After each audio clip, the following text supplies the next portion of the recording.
Hey, what's up? Last Layer King here. This is the second video in my series on advanced weak swap. If you haven't seen my video on weak swap, go check that out because you'll need to understand how weak swap works in order to use the technique I go over in this video. This video is going to be about advanced parity, which is a technique which will swap your edge buffer with some other edge piece and your corner buffer with some other corner piece. This is different from regular parity, where you'll set up a specific edge swap, such as a UB-UL swap if your buffers are UB and UBL, or a UF-UR swap if your buffers are UF and UFR. There are a total of 462 algorithms in advanced parity. However, it is possible with weak swap to obtain much of the benefit of advanced parity without learning very many algorithms. However, you will have to learn some algorithms in order to do advanced parity effectively. So if your buffers are UB and UBL, you probably know all the parity algs for the UB-UL swap, but you'll want to learn a few more algorithm sets. The first one I'd recommend is the UB to RU swap. The reason I recommend this is because it's one of the easiest to learn, simply because you can move RU into UL by doing an S prime. So any parity alg with a UB to RU swap can be solved by doing an S prime setup into a UB-UL swap parity alg. This will work for any case, simply because the S prime isn't going to affect the corners, it's simply going to move the edge from RU to UL to be swapped when you do the UB-UL swap parity alg. Just as another example, for this target here, you would normally solve a UB-UL swap by doing an R prime setup into a Y perm. For this case, you can do S prime and then the R prime setup into the Y perm. There are some cases where you might want to do a wide F prime instead of an S prime if it's more finger trick friendly to set up, if that wide F prime doesn't affect the corner target. And there are other cases where it is useful to do a wide F prime to set up into a better case where the F prime does affect the corner target. For example, in this case here, the alg would be S prime, and then you would swap this piece over to here, which you can do a J perm setup for, and then S. Or you could do a wide F prime, which will move the corner target to a better location, giving you a better parity alg. The next parity set I recommend learning is the UB to LD swap. This works basically the same way, except your setup move is an S instead of an S prime. If your buffers are UF and UFR, then what I would recommend learning is the UF to LU swap, and this will work the same way, where you can do an S setup into whatever parity alg you use for the UF and UR swap. And same for the UF to RD swap. You can just do an S prime setup.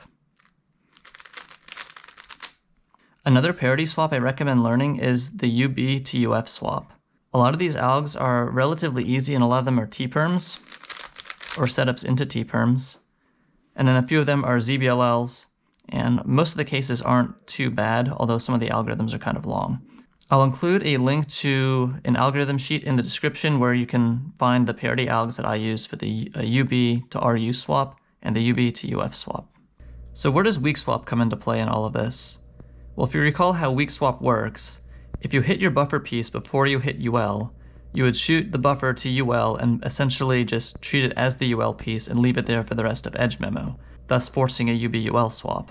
However, if you hit your UL piece before you hit your buffer, you would have to cycle break randomly, and if you have parity, you'd have to add UL at the end of your memo in order to make a UB-UL swap. If you know multiple parity sets, then you have more than one option to set up for your parity swap. So in this case here, we have the buffer going to here, and now we have to cycle break, and UL is solved, so we can't set up weak swap. However, because we know how to do parity with an RU swap, we can shoot this piece to RU. So if we do the comm that cycles here to here to here, we now have this piece pseudo-solved in RU, and it's pseudo-solved because we know all of the UB to RU swap parity algs. So now when we finish edges here to here to here, we have the UB to RU swap, and then we can do the UB to RU swap parity alg to finish the cube. It's important to note that if you hit the yellow sticker on your buffer or the top color sticker, You're going to want to shoot it to the side so that it is misoriented, because the UB to RU swap has both of the edges misoriented. If you hit the side color sticker, then you'll want to shoot it to the top. The same strategy works with weak swapping to LD. If you hit the top color sticker on your buffer, you'll want to shoot it to the side, and if you hit the side color sticker on your buffer, you'll want to shoot it to the bottom. Now that you have multiple options for where you can set up your parity swap, the only way you'll have to memo an extra letter to set up a UBUL swap or whatever swap is if you have hit all of your potential weak swap locations before hitting your buffer piece, and that is relatively unlikely. Another case that you will want to be familiar with is what happens if you try to weak swap to a different target but you don't have parity. So in this case here, we have buffer going to here, and now we've hit our buffer piece. So we see that UL is already solved, so we can't weak swap there. We see that RU is already solved, so we can't weak swap there. But LD is not solved. So we can cycle here to here to here, and then this piece is going to go to here, and then we would have to finish the cycle on LD. Now if there was another cycle break, you would not shoot this back to LD, you would just cycle break this piece somewhere else, and you'll end up with an odd target. And when you get an odd target, you have to remember that you had weak swap to LD and add LD at the end of your memo instead of adding UL at the end of your memo. So we'll have buffer to here, and then buffer to here, and then we have to finish the cycle on LD. So let's do a few example solves. I'll put the scrambles in the video. You'll want to scramble in your orientation, and if you use UF and UFR buffers and want to trace through how you would do the cube, then scramble it a Y2 away from your orientation. So we have buffer to here, which goes to UL, which goes to here, which goes to here, and now we've hit our buffer. And because we have already memoed to UL, we can't weak swap to UL, but we can weak swap to RU, and because we hit the top color, we'll want to shoot this to the side. So this will go to here, which goes to here, which goes to here, and now that we've hit the RU piece, we've finished the cycle. And there are no other cycles on the cube, so we're done with edge memo. So we have 5 letter pairs for edge memo. So after solving corners, your cube will look something like this, and then we'll go through our edge memo. We had here to here to here, and then to here, and then to here, and then we weak swap this to here, which goes to here, and then we had to here, and now we have the UB to RU swap, and then we can just solve this case by doing an S prime setup into the parity alg for this corner swap.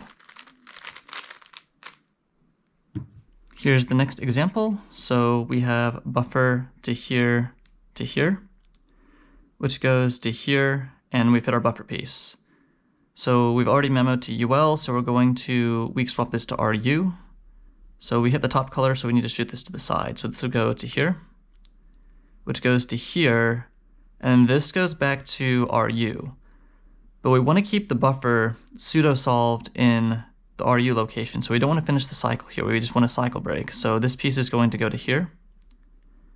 This is going to go to here, which goes to here, which goes to here, and then back to here, which finishes the cycle that we broke into. So we should have 6 pairs of targets for edges. So after solving all but our last corner target on corners, we should have something that looks like this, and then we'll go through our edges. So buffer to here, we do like this. And then we had here, and we weak swap this over to here. So now the buffer piece is pseudo-solved in RU. And then we had here, and then we didn't finish the cycle, instead we cycle broke to here, so that our buffer remains pseudo-solved in RU. And then we had buffer to here, which went to here, and then we had to here to finish the cycle. And now we have the UB to RU swap, and we can do an S slice setup into a parity alg. Okay, here's our next example. So we have buffer to here, which goes to here, and now we hit our buffer piece. But we hit the side color of our buffer, not the top color. So we're going to shoot this to the top. So this will go to here, which goes to here. This goes to here, This goes to here, which goes to here, and now this is the piece that belongs in the RU location. And we know we're done here because this is just going to go back, and we've memoed all the pieces on the cube. So after doing corners, our cube should look like this, and the way we'll solve edges is we'll just do it as we memoed it. Buffer to here, and then to here, and then we shot this to here, which goes to here. And now we have the buffer misoriented in here, so it is pseudo-solved in RU. This goes to here, to here,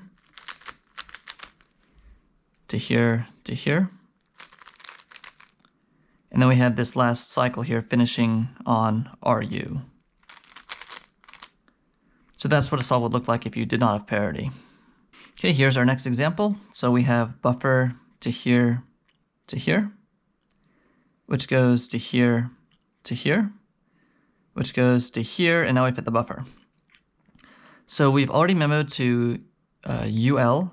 We've also already memoed to UR. But we have a couple options. We can go to LD, so we hit the bottom color so we could shoot this to the side, or we could also go to UF.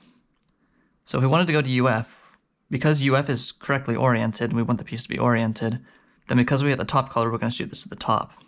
So I'm going to go to UF. So we have buffer to here, which goes to here, which goes to here. And this goes back to UF, but it goes to the wrong color. So this goes to the side, so there has to be a flipped edge somewhere. And the flipped edge is right here. So I'm just going to cycle break into the flipped edge. So this is going to go to here. And then we have to finish the cycle. So this is going to go back to here. And this is an odd target.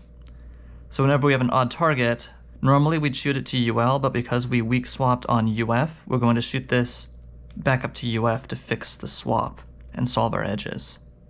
So once again, we memoed here to here,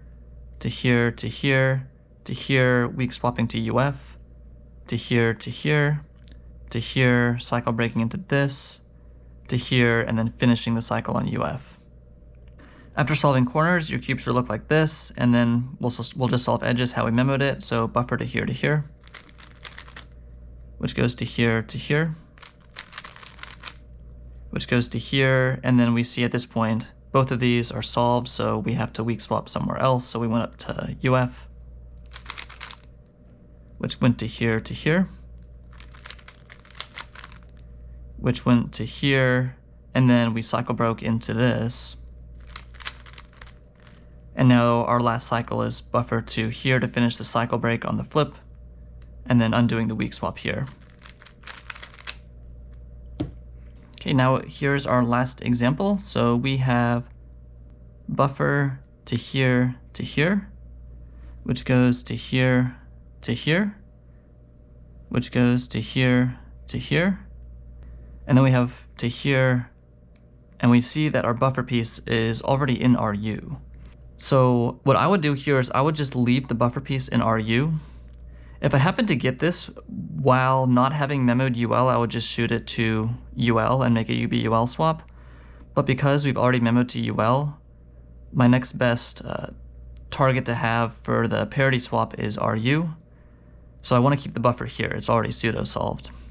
So I'm actually going to cycle break here and just leave this piece pseudo-solved. So this piece is going to go to here, and this goes to here, finishing the cycle.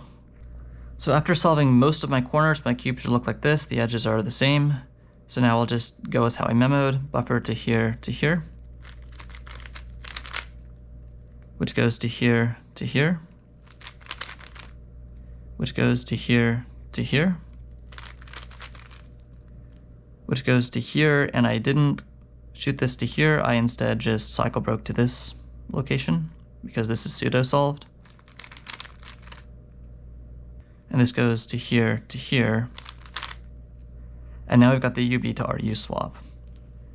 So now what we have left on corners is we have a parity target and we have a twist. So normally what people will do is they'll cycle break into the twist. So you can go from here to here and then just cycle break wherever. I'd probably go to here, the yellow target. And then we can do the parity alg for this, which we'll have to do S prime to move this piece up to UL, and then we can do an F2 into the regular parity alg. However, there is an alternate way of solving this, and that alternate way is called LCTC, which you can do if you have a parity target and a twist. This is an algorithm set that I know that Jack Kai has learned a bit of, and Tommy Cherry is learning some of it, and I think it's a pretty useful set. There are a lot of algs, so I wouldn't recommend going out of your way to learn them, but if you already know them, then this could be extremely useful. So normally you would solve LCTC if you have a UB-UL swap. In this specific case, the alg goes like this. However, in this case here, we don't have a UB-UL swap, we have a UB to RU swap. But similar to how we solved parity by doing an S-slice setup into the parity alg, we can do S-slice into the LCTC alg. And that will still work because the twisted corner isn't going to ever be affected by the S-slice. So if you know a bit of LCTC, then this idea of doing a slice move into parity also applies the same with LCTC. So that's it for this video. I hope you have learned something valuable, and if you do think that this is a pretty cool technique to use to learn these additional parity sets and then use weak swap to force them, go ahead and do some solves and see how often you can get those sorts of cases. I found this S-slice setup parity trick to be extremely useful, and it occurs so many times in my solves. So I've been able to use it a lot, and I hope you can use it a lot too. And I will catch you in the next video.